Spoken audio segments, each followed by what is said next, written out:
What's up, you guys? It's Adam Hume here with another 5 meaningful minutes. And, you know, this week I've been sending out a lot of job applications.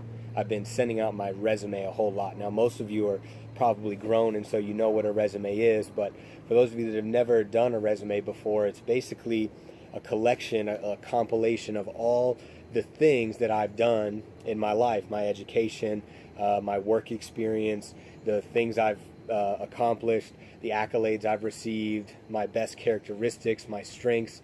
It's really me putting my best foot forward, trying to sell myself to a company or a church or an organization.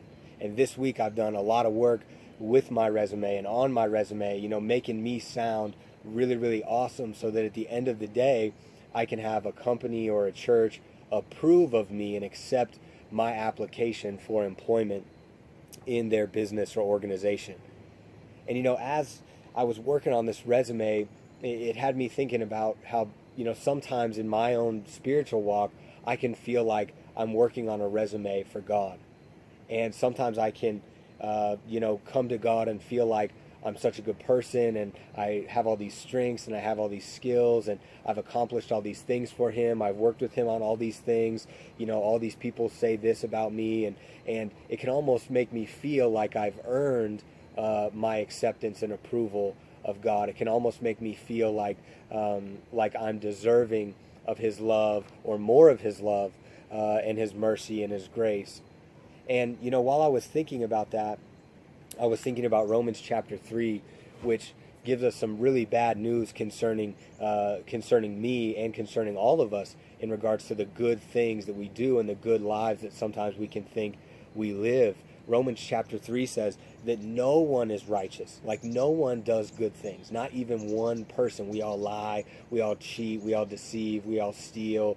We're all sexually immoral. I mean, it just goes on and on. It says no one is good. And it says in Romans chapter 3 as well that all have sinned and fallen short of the glory of God. Everyone. No one is deserving of the acceptance and approval of God, because we all, no matter how good our resume looks, even our spiritual resume, you may go to church, you may be reading your Bible, you may lead a small group, you may do all of those things, but you're still not good enough to receive the acceptance and approval of God. And they also reference in Romans chapter 3, Isaiah 64, which talks about how at our best, our righteousness, our good things, our good efforts, our good intentions, our good actions, all of that is as filthy rags compared to the perfection and the purity of God. Man, that's not very good news. Because a lot of times in my own might and my own power, I can feel like I'm trying to earn, or I can feel like I even deserve maybe the love, the acceptance, the approval, the grace of God. And that's not true at all according to Romans chapter 3 and Isaiah 64. There's nothing I can do. There's nothing I can show God. There's nothing I can do for God that would make what I've done against him right at all.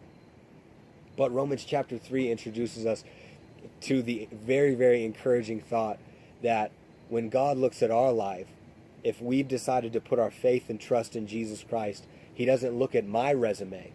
He looks at his son's resume, because Jesus was the perfect offering for my sin. They use this great word in here, propitiation. Propitiation is a pleasing sacrifice for a wrong, or it's a way to please God, and Jesus Christ was that for us.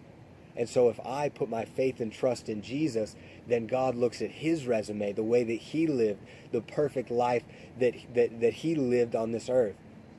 And I can know that I'm accepted and approved by God, because not of my own self, but because of what Jesus did.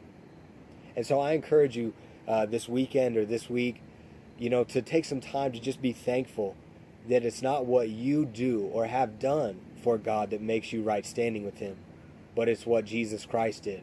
And if we put our faith and trust in him, we'll always be pleasing, accepted, and approved by God, no matter what our resume says.